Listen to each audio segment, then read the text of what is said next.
Good afternoon, everyone. Good afternoon. Welcome to the Board of Governors meeting. And so thank you for being here this fine afternoon. Week before spring break, right? Correct. Ooh, I see a lot of heads like you guys ready to go. All right, quick announcements. Make sure you remember to turn on your mics when you speak.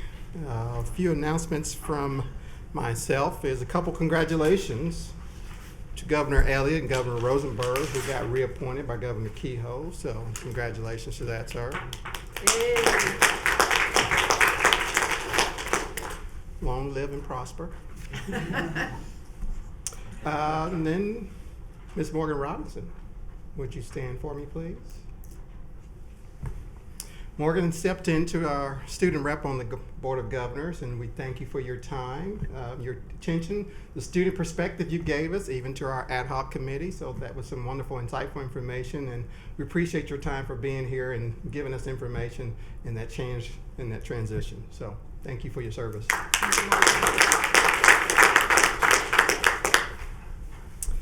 And then our new student governor, Miss Yulisa Gomez Delgado. Did I say that right? Yes, sir. Welcome. She was also appointed by Governor Kehoe. She is now our new student Board of Governors member. So thank you for being here, and your activities on campus are very exceptional, and we appreciate your insight and representation of students here on the Board of Governors. Thank you for having me. Welcome.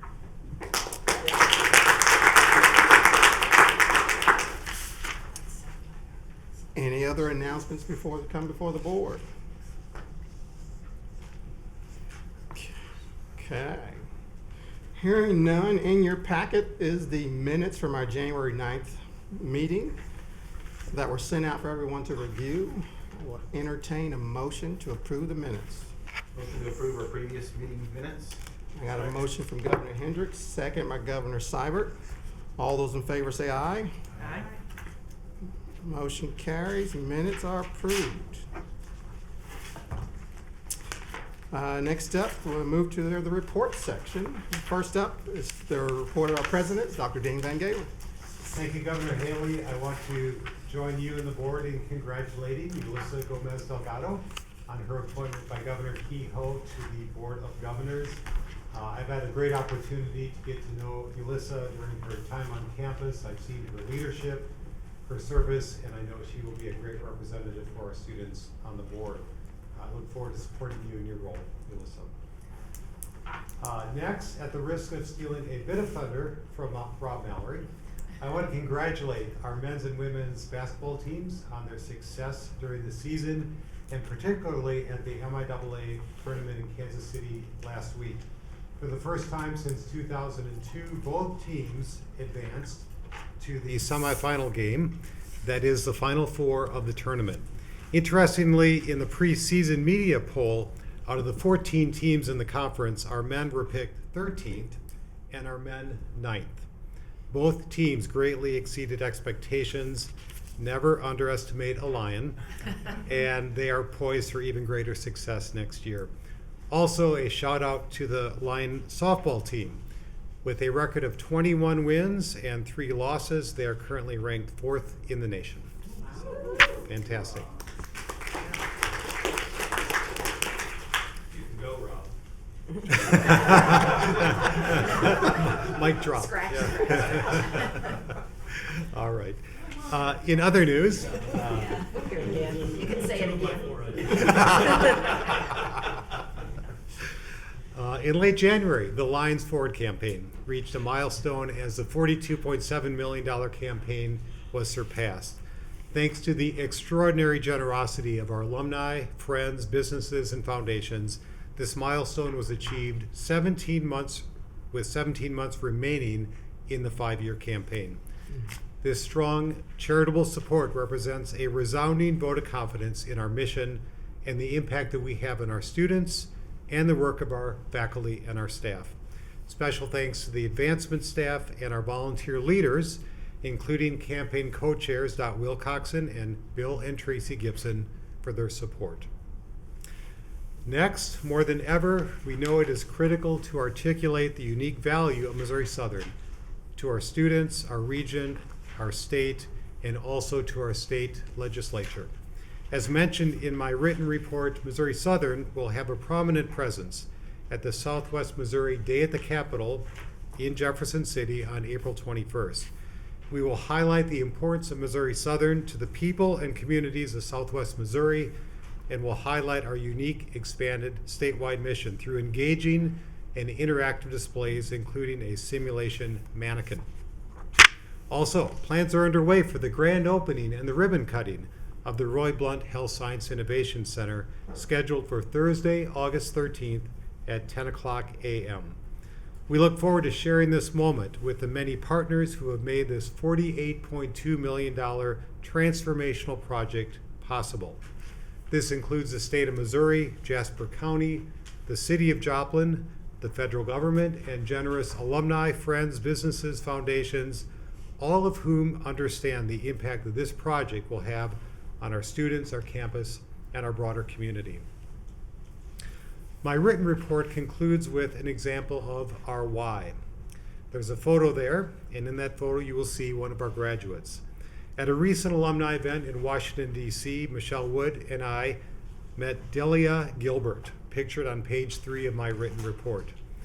She was a non-traditional student who in 2020 successfully completed her degree in environmental health and safety. Delia had high praise that evening for the program and our faculty, especially Dr. Teresa Bowman. Delia told me that she now has her dream job as an environmental health officer at the U.S. Public Health Service. She is just one of the many countless examples of how our university, specifically our dedicated faculty and staff, make a difference in the lives of students and in the broader world. That concludes my report. Governor Haley, I'd be happy to answer any questions. Any questions for Dr. Van Galen?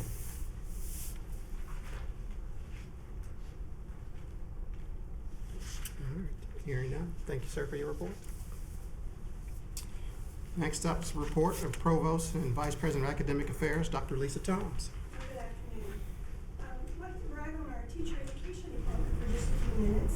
Our annual performance report to the Department of Elementary and Secondary Education shows our program exceeds the state average in all 9 areas of the music. There we go. Now somebody can hear me. Of the Missouri Educator Evaluation System.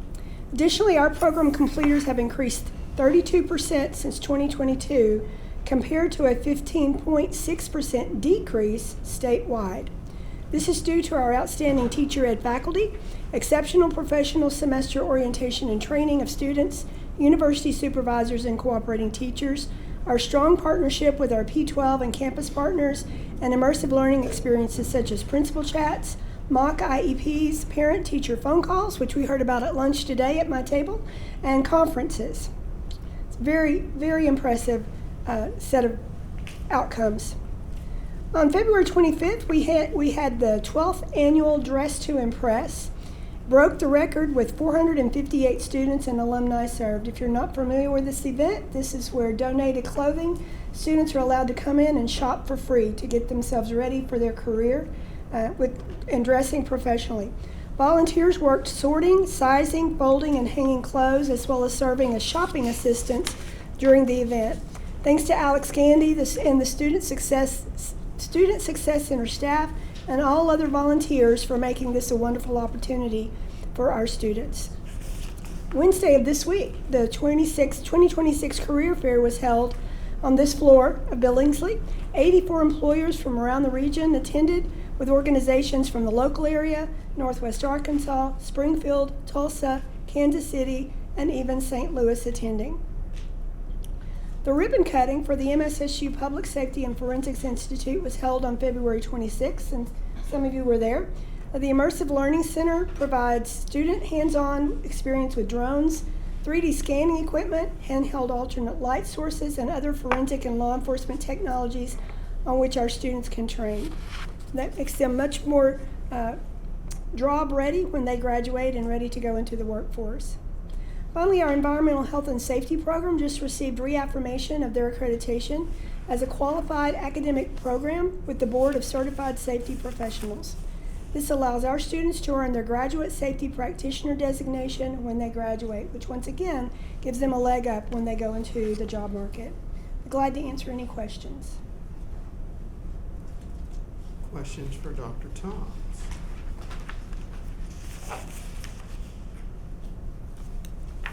I did have one question. Okay. On the Dress to Impress, are Mhm. there certain items that are needed more than others? Well, I don't know, but I will tell you that there are a lot of items there. We run out of, literally none of the pants or skirts are hung. They're folded because we run out of hangers and racks to put them on. So there's a lot. There's a lot of interest in blazers, particularly for the guys, and of all sizes. So folks that are not your standard size, that are particularly small or large, those go very quickly. There's usually a line out in front of the door before time to open every year, so students can get first choice. And it's very well attended. Okay. Governor, I have a question. Governor Potter? Dr. Toms, I saw you put in here about the nursing cohort. Yes. Yes. When we originally started that, how many students do you recall? Was it like 15 or 30 we For started? the spring, No, when we started the program, we were only approved for, was it 15 or 30 maybe when we started? I don't know originally. I know for the years since I've been here, the fall cohort can only take 30. Okay. And so that was all we could take all year long. Now Okay. we can take 30 and then 20 in the spring. Okay, great. Yeah, because we're up to 55 now. That's terrific. Thank you. Other questions for Dr. Thomas? I would encourage everyone to help participate or donate to the Dress to Impress program. I think it's a good benefit to our students. And it'll also help you clean out your closet. So, yes. Thank you, Dr. Thomas. Next up is a report from our Chief Financial Officer and Treasurer, Ms. Linda Ice. Thank you and good afternoon. I'll begin with the FY27 budget. During the week of February 23rd, the President's Cabinet hosted 6 sessions for faculty and staff to provide information on development of the university's fiscal year budget. The sessions were very well attended. The information shared spoke of our mission, our commitment to our students. We will continue to provide updates and engagement as we build the fiscal year budget that will be presented to the board at the June board meeting. I'll move on to some facility updates now. The Mays Student Life Center, we have talked about that, and I am pleased to announce that the project has been awarded to Construction Services Group, CSG, and renovations of that space begin this week on Monday and are moving along with anticipated completion August of 2026. The Roy Blunt Health Science Innovation Center. There is a lot of activity going on in that particular facility. Current work in progress includes interior construction finishes, wall graphics, signage, some completion of some ceiling tiles, paint, and equipment installation. Over the next few months, we will begin punch list items, additional equipment installation. There's a lot of equipment that will be going in that facility, specifically on the simulation hospital side. Continued landscaping, some of that is weather dependent, and so some of that gets delayed until the weather allows for them to continue doing their landscaping. We will also start with our critical inspections. Furniture, signage, artwork will be installed. And we are working with campus departments to schedule moves of existing items from their current space over to the new space. This will require great collaboration and coordination between the departments, information technology, facility services, and financial services. So it will become a well-oiled machine by the time the move arrives. Sorry, Rob. Leggett and Platt.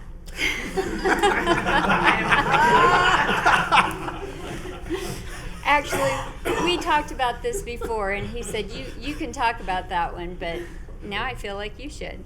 Leggett and Platt, phase 1 of this project is nearing completion.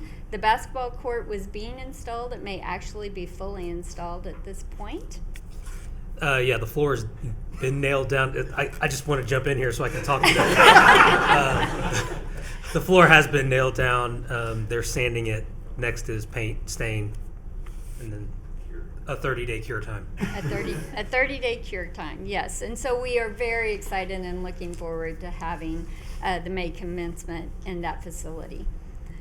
Phase 2 of the project is also moving forward due to a generous philanthropic gift for this facility, and this phase will include painting, installation of a new video board, sound system, scorer tables, and updating the restrooms. We'll now move to the financial statements for the period ending February 28th of 2026. First thing we look at is the cash graph, and the cash balance is $25.2 million. This is a decrease over the prior year of $650,000. The statement of net position, we have assets of $228 million, liabilities of $128 million, net assets of $100 million. And February statements, January and February statements always reflect the activity at the beginning of the semester where financial aid is dispersed and student accounts are paid, so you see a lot of activity on the accounts receivable side. We next move to the comparative statement of revenues, expenses, and changes in net position, and we look at the difference column. Operating revenues reflect a decrease of $94,000. Operating expense shows a decrease of $1.6 million. We have health insurance does show some increases from our claim activity. Other benefits is increased due to Mosers. A big piece of this does reflect scholarships of a decrease of $1.1 million. And I spoke a little bit about this at our last board meeting with regard to Pell and Access Missouri. I do have some additional information. We did issue reduced grants to students. We have less students that we have paid grants out to, so that has an impact both on dollars and on the number of students that have received those grants. We are still doing some additional research to see how that compares to some of our competitors, and I'll bring that information back to you. Non-operating revenues shows a decrease of $639,000. Of course, state appropriations, we did receive additional funds this year, and currently we are up over $300,000. We have a gain in the current year, an increase of $5.4 million. In the prior year, we had an increase of $4.5, so this gives us an additional increase between the 2 years. Other revenue increase is $3.4 million, and most of that activity is for the Roy Blunt Health Science Innovation Center. That concludes my report, and I'll answer any questions. I have a question. I just don't know to address it to you or to Rob. We'll flip for it. Okay. Phase 2 Lagan Platt painting, will that be before or after commencement? I do not yet know the timeline on that. I think the first item of business that we are looking at is the video board and sound system. Yeah, that RFP is out. We have a defined scope of work for paint, and I believe Jeff and his team are working on pricing that out. Be nice for commencement for our students and families and visitors to see a fully refreshed building. What is commencement date, May? May 9th. 9th. Early, but I agree.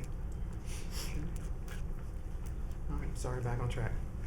Governor Potts? I have a question. Yes. Linda, with the interest rates dropping a little bit on our reserves, can you refresh me? Are we fixed on our rate on our cash reserves that we're receiving at the bank, or is it floating? We are not fixed. It is based on a certain basis point, and the last month the interest rate on that funding was 3.65%. Okay. Probably anticipate 2 more Fed drops this year, so we will probably see that to continue to decline. My second question was, our reserves haven't dropped below that 18 million phase. Is there a requirement for universities to keep a certain reserve based on our expenses? Is there some, when I was on a school board, there was a ratio that you had to stay within so much in reserves. Do you know if we have a requirement we have to keep within? We do not have a requirement, but we do have a board policy that was passed several years ago. And it states that we strive to have 15% of our revenue. Yep. And I believe it is no less than 5 million per month. Okay. And I can certainly bring that policy back forward to the board to review at the June meeting if you would like to see that. I knew we had something in place. I couldn't remember. It's 15% of the revenues? Yes. Okay. And that was last looked at in 2018, is that right? Or 19? That's I prior do to not COVID. recall the exact Pre-COVID. date. Yeah. It was pre-COVID, I remember doing it, but I'm wondering, I guess we could think about whether it is time to re-review it. Yeah, Or wait a little bit, see what happens. I think it'd be a great idea, I mean, it's, facing what the Yes. future looks like with our state funding. I guess it'd fall to the budget Question, I committee. think it'd probably be a pretty timely to take a look at that. I agree, and I'd be happy to bring that at the June board meeting for us to take a look at that. And that was developed because we did have conversations about it makes sense for us to have a policy. Yeah. In regards to the reserve. Okay, Yes. so. Because and we it- had some worrisome times then too. Yeah. That we weathered. Yes. But And it's 15% of revenues, right? Mm-hmm. So that puts it at if we look at revenues of 41 million roughly, that looks at it, we need to hold about 6 million in reserves. Well, we tend to look at, when we look at our revenues, we look at both our tuition and fees and state appropriations. Yeah. Because it is critical to operations, both of those revenue sources. Okay. Perfect. So it would thank you. hover around 12 million, 12 million. yes. Okay. minimum. Thank you. I've got one Governor last thing. Elliott. I know we talked about it thoroughly in the Budget and Audit Committee meeting, but I see Dr. Winger. I want to say thank you thanks to the task force for the report that you put together. That's something that generated from the board, and it was a much needed process that you went through, and a lot of great information there, and exactly what we were looking for. And thank you for the hard work that y'all put into doing that, and I'll be excited about talking more about it in June. Thank you. Other questions for Ms. Ice? Okay. Then I'll entertain a motion to approve the financials. So moved. Governor Plotnick, Second. second Governor Elliott. All those in favor say aye. Aye. Financials are approved. Thank you, Linda, for your report. Next up is the report of the Interim Vice President University Advancement, Ms. Michelle Wood. Good afternoon. As President Van Galen mentioned earlier, the Lions Forward Capital Campaign has reached an important milestone. Just a few details of the campaign. The campaign has engaged over 3,200 donors, demonstrating broad philanthropic support for Missouri Southern. Within that total is 11 commitments of $1 million or more, and 319 leadership level gifts of $25,000 or greater. 40% of the campaign commitments are estate gifts, future gifts, and that will strengthen Missouri Southern's philanthropic future for generations. Moving along, I also wanted to mention the Roy Blunt Health Science Innovation Center has 32 committed naming opportunities, but there are still 16 naming opportunities available. We had a Lion Pride Giving Challenge that raised over 91,000. You mark that one off too.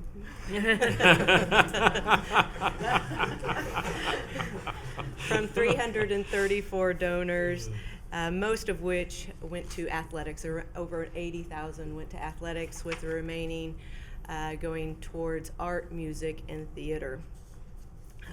the Wilcoxon Health Science Summit is scheduled for March 27th.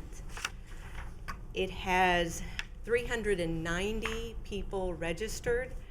That is 10 more than last year at 380. They're expecting 400 plus. That is the third year of increased registrations and participation.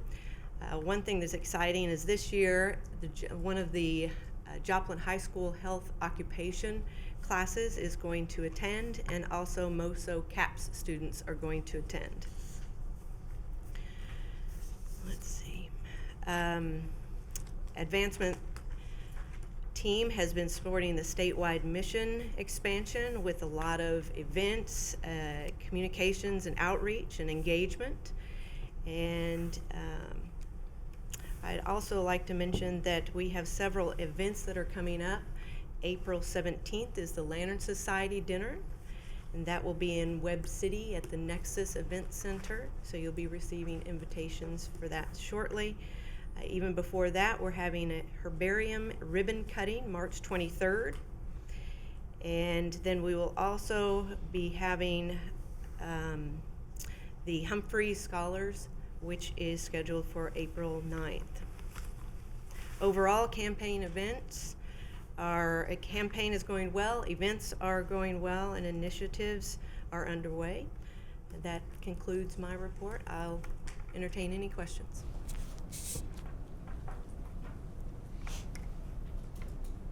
Questions from Ms. Wood?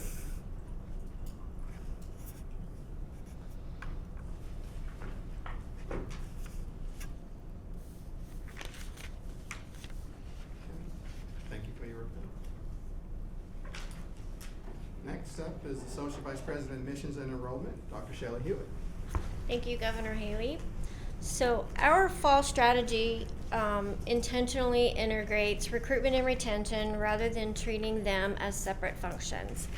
The objective is not simply to grow headcount, but to improve first-year persistence and long-term enrollment stability. So the three things that I mentioned in my report are three priority initiatives that are driving this work.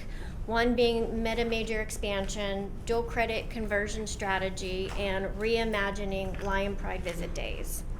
In regard to the meta-major initiatives, a growing number of high school students are undecided about their academic pathway. Major uncertainty creates enrollment hesitation and contributes to early attrition, which we are seeing in our territories when we're out there trying to recruit students. Our meta-majors model reduces entry point pressure while increasing clarity and helping students to understand they don't have to have it all figured out right now. Admissions counselors have been trained to position meta-majors as a strength during recruitment conversations. Upon matriculation, students transition seamlessly to continued exploratory advising through the Student Success Center. This ensures continuity from recruitment, enrollment, and first-year advising. In regard to our dual credit conversion strategy, we all know that dual credit matriculation rates are improving. However, this remains one of our highest yield growth opportunities. Some of the strategies that we are enhancing to get that matriculation to be even better than it is today is increasing classroom presence and in-person engagement. We've updated our communication strategy to include email and text, focusing on academic momentum, financial value, seamless transition to Missouri Southern. We're also targeting parent mailers, emphasizing the return on investment and degree completion benefits of attending Missouri Southern as a freshman, and strengthening the relationship with our dual credit instructors as key influencers and asking them to help us showcase the value of continuing their education at Missouri Southern. And recently, that's something I didn't have an opportunity to put in my report that I find very exciting. Michelle Wood and Foundation have brought a phenomenal opportunity to me, and we have established the Corley dual credit scholarship for dual credit students who have attended Missouri Southern.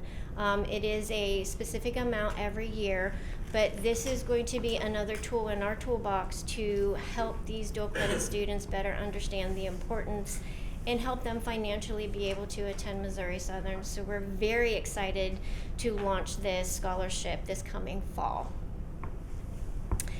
In reference to reimagining the Lion Pride Visit Days, Lion Pride Visit Days, as you know, are our premier yield event. And with the Roy Blunt Health Science Innovation Center and the new Welcomes Center opening, with the experience reflecting our expanded statewide mission, we're going to be moving from a traditional campus tour model to a mission-centered recruitment experience for them.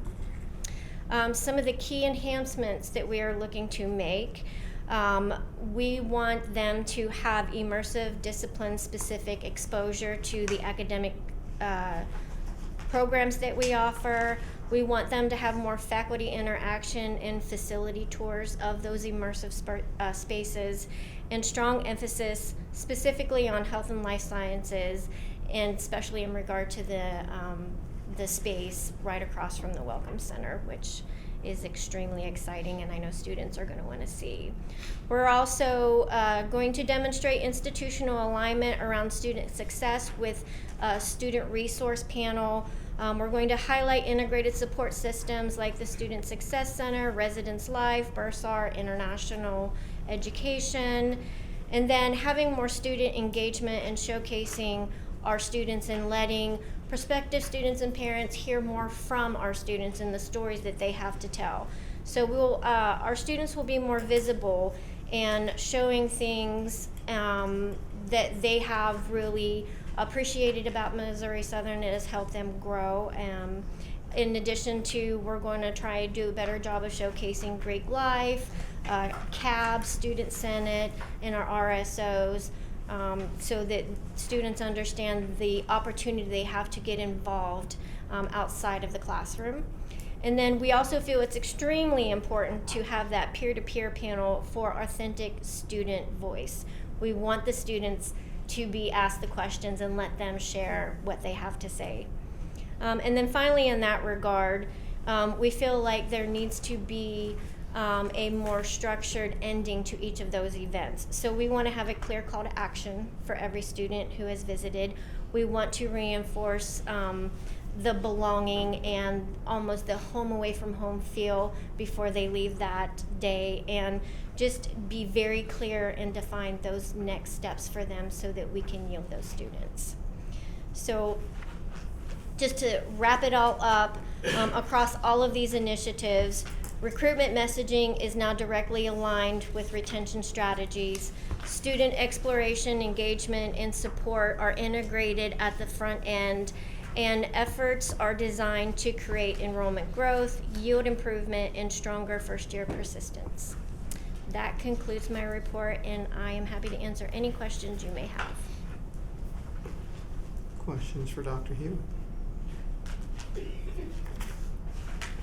I have one. On your Lion Pride days, I mean, I appreciate you and your team working to revamp the schedule and make it more interactive. Is that a one-day schedule? Is that a day and a half? What's the time frame to kind of? So right now it's 3 to 4 hours. We think that it will extend a little bit, but it will still be one day, no more than that.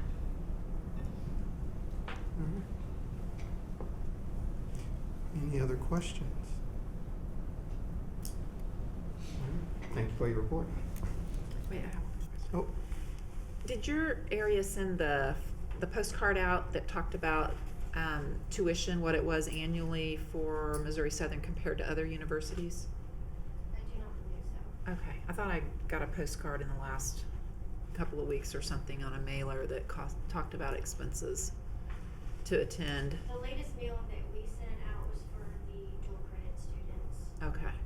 There may be another entity on campus. It was a nice piece, I thought. It showed us ranked. It could have been our financial aid office. Yeah, it was a good piece. It showed all the universities in Missouri and where we ranked as far as how expensive we were. Of course, we were towards the bottom, which I thought was eye-opening for parents who are looking at potentially sending their kids to different schools in the state of Missouri. I thought it was a nice piece. Marketing did do a graphic Yep. for us for that, so that probably came from the financial aid office. Yeah, I was just going to tell you I received it, and it was a nice piece.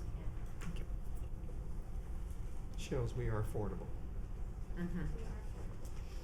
Not cheap. Okay, thank you for your report. Next up, Director of Athletics, Mr. Rob Mallory. Did you get enough time? to yeah, go through so- things? Thank you. My report begins on page 15 and has been covered by extensively by others this afternoon. One item not touched on. Dr. Van Galen mentioned an alumni event in Washington, D.C. that took place in conjunction with the NCAA convention, which was held in the Washington, D.C. area. The most notable item coming out of the convention was something that did not happen. If you recall, in our previous meeting here, we discussed the possibility that Division II was going to move to a 5-year eligibility model. We were slated to vote on that in the business session at the convention, but that vote did not take place. Instead, we voted to refer that back to the governance structure for further review and feedback that came at the recommendation of the Division II Executive Board based on concerns raised by the Division II Student Athlete Advisory Committee and NCAA Legal Counsel. So that was kind of the big takeaway from the convention.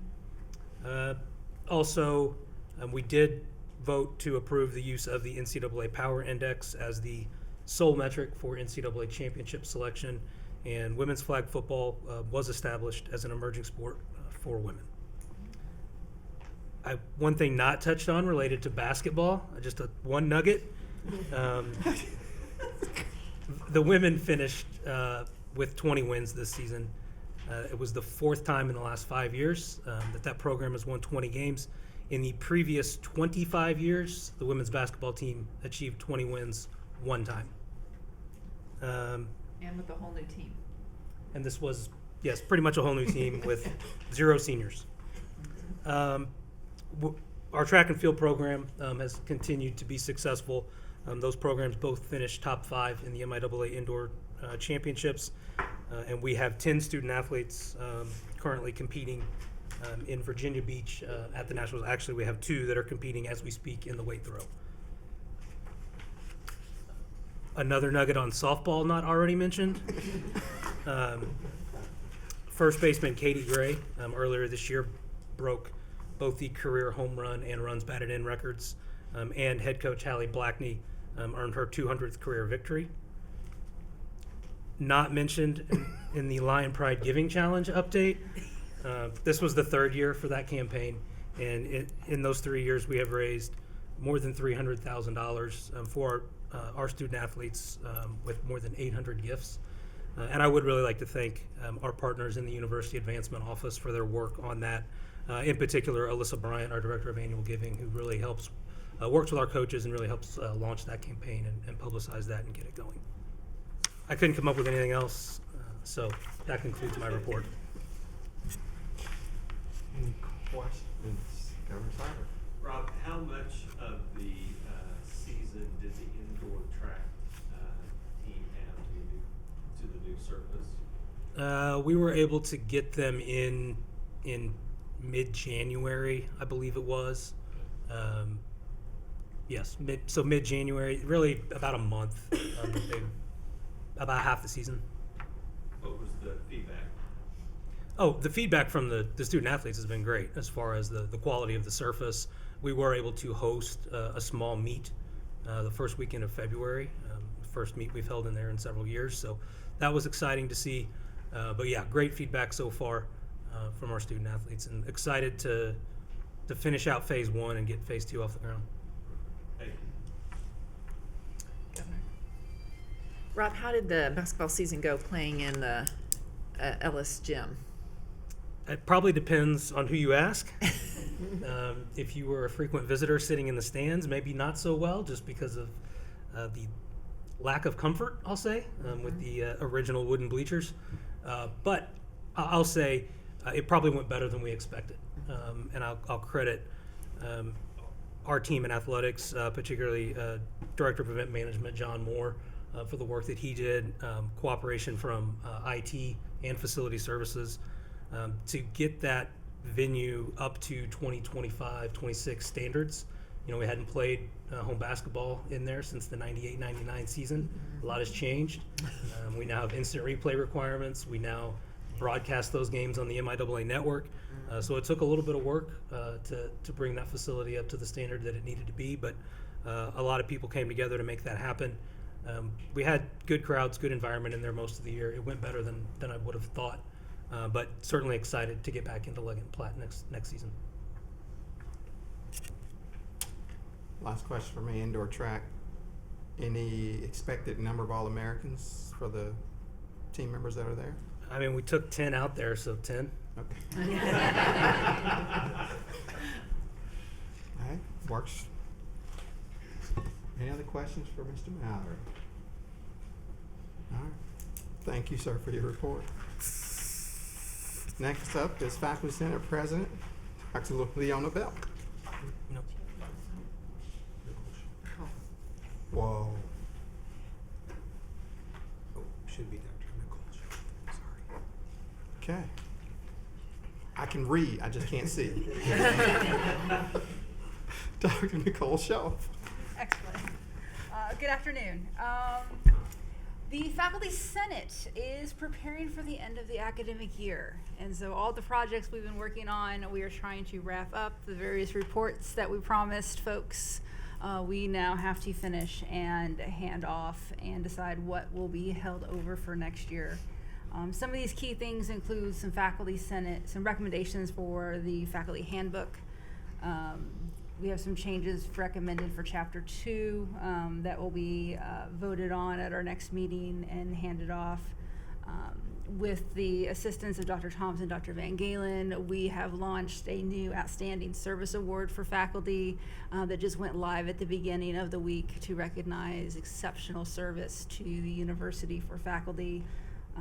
Nominations for this will be accepted through April 15th, and we have a system set up for this.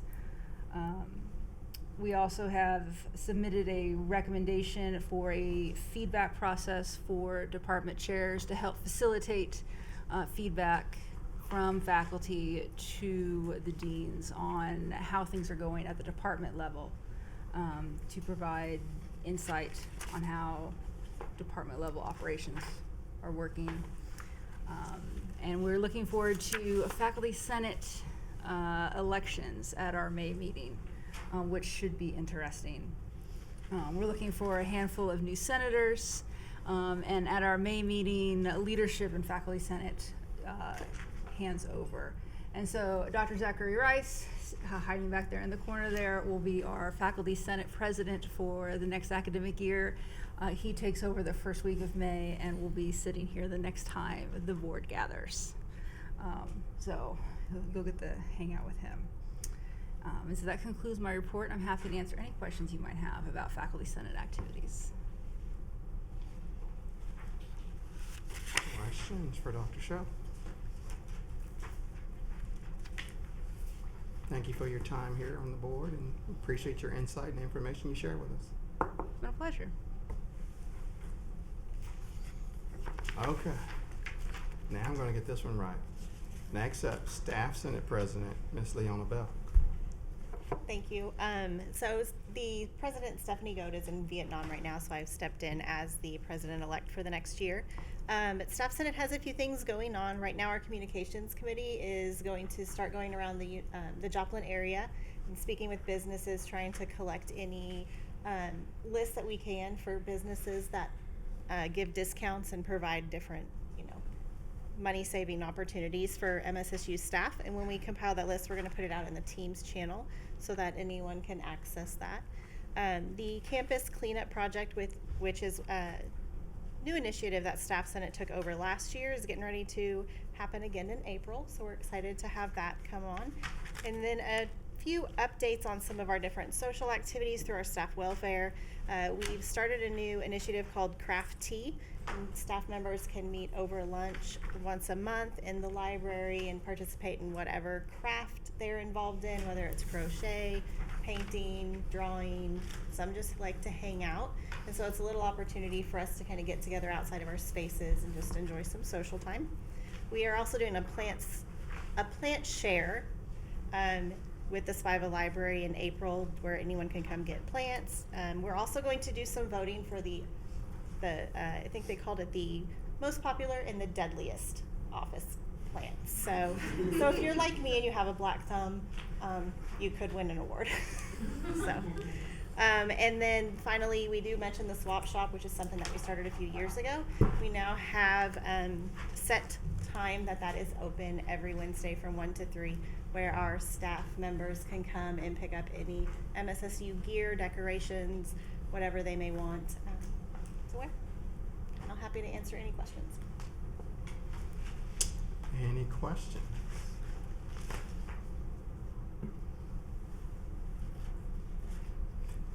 I would then also recommend to donate to the swap shop for the things that you may not fit into any longer. You could donate that Southern gear or clean up closet. Thank you for your report. Next up is our new student governor, Ms. Yulissa Gomez Delgado. Good afternoon, everyone. I'm very excited to be here, and I am beyond grateful for the opportunity to represent the student body. A fun fact my advisor shared with me is that I'm currently the only Yulissa on campus, and the only Yulissa recorded to have attended Southern since at least 2006. So I thought that was pretty cool. Some events on campus that have happened in the past couple of weeks that I would like to touch on. I'm going to begin with Dress to Impress. As it has been mentioned previously, it has gotten a lot of positive feedback from students, and it provided professional clothing for students. I personally spoke with students who said that the event helped them obtain professional attire for interviews, and they expressed gratitude, so great turnout. Another event that happened, I believe Wednesday or Thursday, was Sodas with DVG. I also heard positive feedback from that. The students appreciate the fact that at this university we are able to connect with the president. That's not something that happens everywhere, so they expressed a lot of gratitude. Wellness Week was also occurring downstairs in Billingsley. I saw great student engagement throughout the week, and it was great for midterms. A lot of students have said that it helped, especially the massage chairs. They liked that. And then recently the career fair. I believe I heard it was over 84 employers as well as some graduate schools. It had a strong student turnout, and it had great networking opportunities, and most students I spoke to expressed appreciation for the variety. Some newer business that I would like to discuss is campus vibrancy. It has been a big topic within student organizations and students in general. We have been talking about enhancing campus vibrancy and engagement. Some ideas that have been discussed during Senate meetings and as well as a geography class that I have, they expressed they would like some more improved campus lighting to make campus more inviting at night, outdoor lighting similar to other universities to support nighttime studying and social spaces, and expanding study pods and outdoor study areas. As far as some upcoming academic and professional events that we've got going on, it seems like the Wilcoxon Health Summit is soon, I believe March 27th, very valuable for students in health-related fields. And currently we've got Tally's Folly going on. And then some student engagement updates are the Student Senate Easter egg hunt. It will be a Groceries to Graduate fundraiser, which I am very excited for. We have also proposed a student mural in the Lion's Den to encourage campus vibrancy. And there's also been talk about Late Night at the Rec. Seems like a safe and fun event for students. These events all contribute to campus involvement and community building. I look forward to continuing to represent the student body and bringing forward student perspectives, and I am happy to answer any questions. Questions?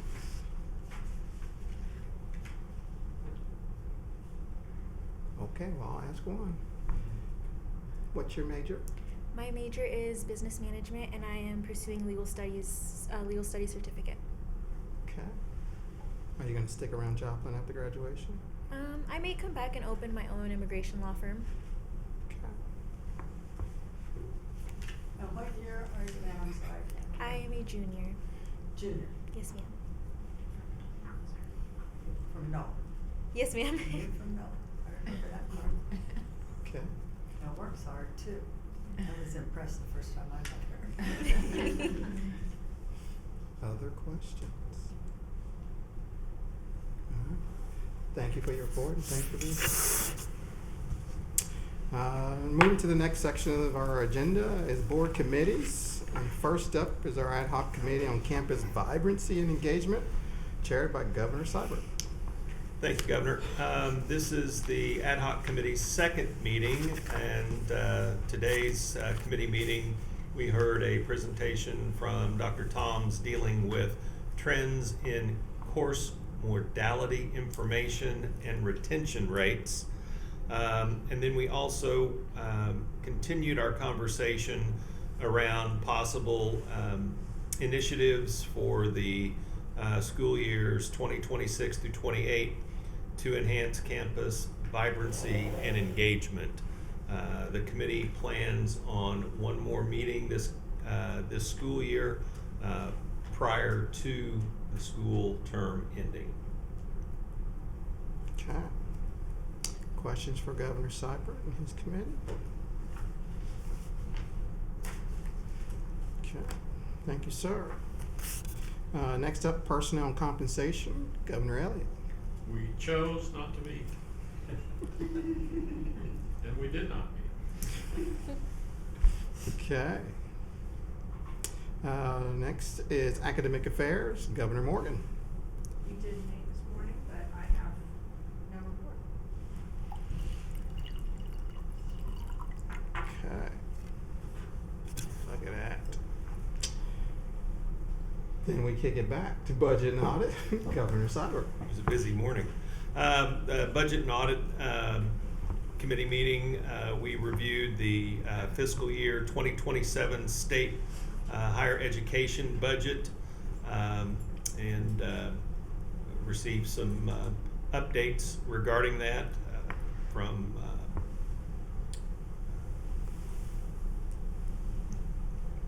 the financial Lisa. Linda Ice. Second item was the fiscal year 2027 university budget. Covered some topics regarding upcoming fiscal challenges. And finally, we received a university facilities roadmap. Jeff Bauman presented just an interesting overview of current needs and the financial impact that those needs have, and also some opportunities for budget savings on potential changes in some of the usage of school facilities. So with that, we concluded the meeting. It was a lot of information, a lot going on as far as budgets for this coming fiscal year, not only at the university level, but also at the state level. Okay. Questions for Governor Seibert? Thank you, sir, for your report. Moving to old business, any old business to come before the board? Anything else coming off of Rob Mallory's report?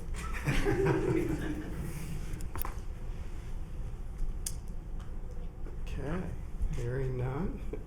New business, any new business items not previously discussed like Rob Mallory's report? Really, perhaps Mr. Mallory should be moved to the top of the agenda for the June meeting. Let me change the batting order.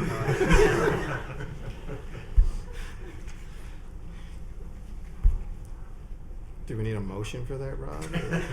Okay. All right, no new business. You see the future dates. Next meeting is June 11th, 2026. We do not have a need for an executive session today. Whoa. So with that, I see a bunch of your smiling faces, so I will entertain a motion to adjourn. So moved, Mr. Chairman. Second. Governor Hearing, just Governor applauding it. All those in favor say aye. Aye. We are adjourned.